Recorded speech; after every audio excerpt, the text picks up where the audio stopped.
Howdy, folks, and welcome to Moose Podcast number 306. How you folks doing? Hey, I want to thank you for stopping by. I want to thank you for all your support, and I'm going to ask just a little more this podcast. Don't know if you saw last Friday, I posted on the web a request for some good friends of mine, the Arizona Ground Crew. These World War II reenactors are more than just reenactors. They bring history alive. They bring it to a whole lot of folks who had no clue what it was to be an air crewman during World War II. Well, some low-life, scuzzy person had their trailer packed, and they were getting ready to go to an event, and some guy stole a trailer. And they didn't just steal some, overalls and a ladder. The real World War II antiquities that the ground crew uses to bring a place to life are, a lot of them are priceless. But if you head to my website, there's a GoFundMe page. And as Bill said, even with the money doesn't mean they're going to be able to find these treasures again to buy them, but these folks' outreach is amazing. So I'm asking all my supporters, if they can, even just $10, $5, reach out to these great folks. They are a treasure in themselves, and help them. So I want to appreciate your support, and I want to thank you for supporting the Arizona Ground Crew. I also want to thank my great friends at Bedford Camera, bedfords.com. I know if you're a regular podcast listener, and so many of you are, and thank you. Actually creeped up a couple points last week, but I always thank Bedfords, and I always tell you about their great service, their great inventory, and their great pricing. But I really am grateful for all of you who take the time. I had another 4 or 5 emails this week thanking me for sending you to Bedfords. These people, they're real people, and service is so important to them. And they bring it to you. They have the PhotoCon coming up. My good friend Joe McNally will be there amongst other great educators. It's a marvelous event. So reach out to Bedford's Camera. Tell them that Moose sent you. You'll save yourself 5 points on that purchase. You'll see afterwards. A lot of people won't pay sales tax. There's free shipping over $99. So Bedford, thank you for your constant support of not only the Moose Podcast, but of Moose, that's me, and my photographies, bedfords.com. I want to get into this week's episode, which I've been told by my outer voice filter that by some folks that, Suck It Up, Buttercup is probably not the best title nor topic, but what can I tell you? So I did a little lookup because Suck It Up, Buttercup's being used a bit lately. It's actually has its origins back during World War II for pilots that were pushing the envelope and would lose their stomach. So Suck It Up, Buttercup actually has an origin I can get behind, World War II. But what am I thinking about? Well, there are lots of reasons, some excuses, why as a photographer, we can't do or we are not doing or living up to what we think or others think we should be doing. Some photographers take this really hard. And it's, understandable, right? Those photographs are our babies. They are our kids. We nurture them. We give them life. And at some point, if you're doing as I ask you to do and share your photographs, you're putting them out there. And in that process, you might get your feelings tronched on. You might have someone say something you don't like. Suck it up, Buttercup. That's what I was thinking. And the reason why it came to mind, the reason why I'm bringing it up is, I'm an old guy. I understand that. Another birthday come and gone. And I was raised a little bit different times, different places. And there's certain things where, they're going to hurt and you deal with it. And there's other things, suck it up, Buttercup. When you think about all of the things going on in the world, and if the worst thing happens to you is that somebody said something bad about your photograph, wow, I would not come up with excuses or, start feeling bad for myself. I would say, God, man, I am incredibly lucky that the worst thing that happened to me today was somebody didn't like my photograph. And here's the thing. The person or entity who didn't like your photograph, in the grand scheme of things, do they matter? Well, if you're in the business, like myself in the editorial business, and your photographs get rejected, and that happens a lot. I had about 45 days ago, had a really good editor. I like him. We worked together, sent him some photographs, and I was under every impression that, especially after the email and the kind words that he said about the images I sent for the article that he needed to illustrate, I thought it was a home run. I was going to get images on that page. And then the magazine comes in, not a one of my pictures are used. Now, that's a definite rejection. Totally was baffled by the whole thing. That is the nature of the business. It happens. There's a lot that goes on. Now, being on the social network, there's a lot of negativity out there.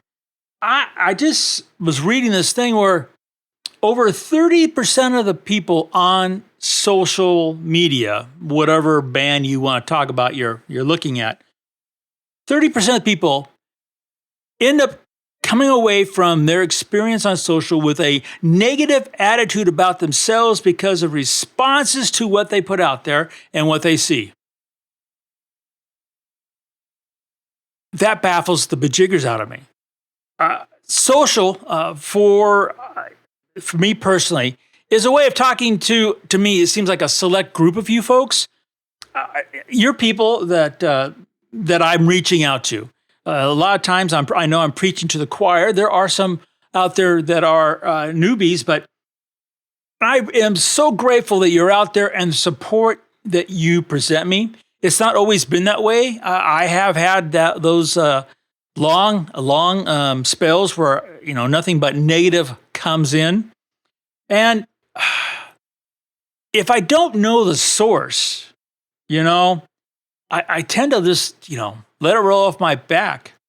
Now, if it's Sharon or Brent or Jake or Kat or one of my dear friends who, hits me between the eyes with reality that I obviously missed, and that does happen, that's a whole nother scenario, and suck it up, Buttercup really doesn't apply. But if in this day and age, if you're going to be a visual storyteller, if you're going to be active and share that story, you have to be, I hate the word thick skin, because I don't know if skin can repel such things, thin or thick. You just have to have confidence in yourself, into the fact that what you put out there was, at the moment that you did it, your best. That's not to say it's the best you have today, but we're constantly growing. We have to expect that what we shot just a short period ago, no matter what period of time you want to talk about, you are better than you were then. What brought this all to mind was I was shooting some remote photography with the new Z30, which I bought this camera, like I mentioned, as a remote camera and for doing things like star trails and time lapse. It is a killer little camera. It's small, it's compact, it's lightweight, killer job. I stuck it out and on a hummingbird feeder. If you go to my Instagram, you'll see I posted it as a reel. And brain dead me, I wanted to do slow motion. And I was going through the video file types, saw the word slow motion, and I just selected it. Didn't take time to think, totally screwed up, because that slow motion is one that's kind of done in the camera. It's not the same as a slow motion. If you go to 2160 120p, where then the slow motion, you bring it in, you make the slow motion happen in post, where the one I selected does it in camera. It's not the same. So I go back to do it again, and just like a switch, the Hummers, poof, they've disappeared from the ranch. So it's like, hey, suck it up, Buttercup. You screwed up, point blank. You're in a hurry, didn't think it through, and you just put it out there. You're excited with what you got, and then not till afterwards did the wheels turn, and you realize that you screwed up. I can't let it, destroy me. There are many opportunities that we miss. Suck it up, Buttercup. You're going to look at things on social, for example. Yeah, I'm not here to attack social. I just think that we need to put social kind of in its place. Doesn't govern us. It doesn't even come close to being a line in the sand or a measuring stick. But a lot of people see images on social, and then they start looking at their own images, and they make these qualifying, quantifying kind of decisions. And a lot of people, like 30%, feel worse about themselves. A lot of those photographs you're seeing on social, for example, are the cropped bejiggers out of them. It's not what they actually shot. You think they got this great lens or great opportunity, but if you saw the actual file, you see that a whole lot of stuff's been photoshopped out, it's been cropped, and so then you see this last little sliver, and you think, wow, it doesn't work that way. You've got to understand both sides, and in that process, you got to suck it up, Buttercup. You just got to realize that it's not going to be all put in front of you on a silver platter. There are going to be times where you're going to see this great, marvelous image, and you're going to say, if only I had not been doing this, I could have been out taking that picture. Yeah, that doesn't work. And there are opportunities, and I have to tell you, this was really hard for me to swallow for many years. There are a hell of a lot of opportunities that are going to fly right past you because you could be doing that thing called living life. You could be with your family, which is a great thing. And in that process, missing out on something that somebody else was at, and they got the shot and you didn't. But you had your family. I mean, photograph family. Woo, not hard for me. Family, okay? There are always going to be something in life that's going to be a missed opportunity. And count your blessings when that happens, because at least you had the opportunity to begin with. There's a lot of folks who don't even have that going for them. So, suck it up, Buttercup, you could really say is another way of saying count your blessings, because it could be a whole lot worse. So, give yourself a break. Give your photography a break. And just smell the roses. Hey, we're coming down to the end of summer. August is flying by. The birds are moving. I don't know if you've seen this the whole last week. There is all of these reports, and it's not just Montana. It's not just the U.S. It's around the globe. Birds are migrating earlier. This year, they are moving. Could it be environmental? Of course it is. Is it climate change? Yeah, don't get me started on that, umbrella excuse for all the problems, because Yeah, I'm not going to get. That's a whole nother 3 hours of ranting about how we've that's being used as this magical excuse for everything when really a lot of it's not. Okay, but back to the point, the birds are moving. I'm telling you this because if you can get to any of the flyways and some of the major resting places where they refuel, some of the beaches, some of the inland lakes and stuff, you're going to be rewarded in the next couple weeks. Head to the website. There's a whole lot of ideas on how to deal with, photographing shorebirds and waterfowl. But if you have plans to do these guys, speed them up. They're on the move.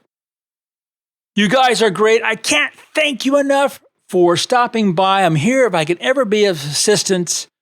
Remember to share your photographs and make every click your story.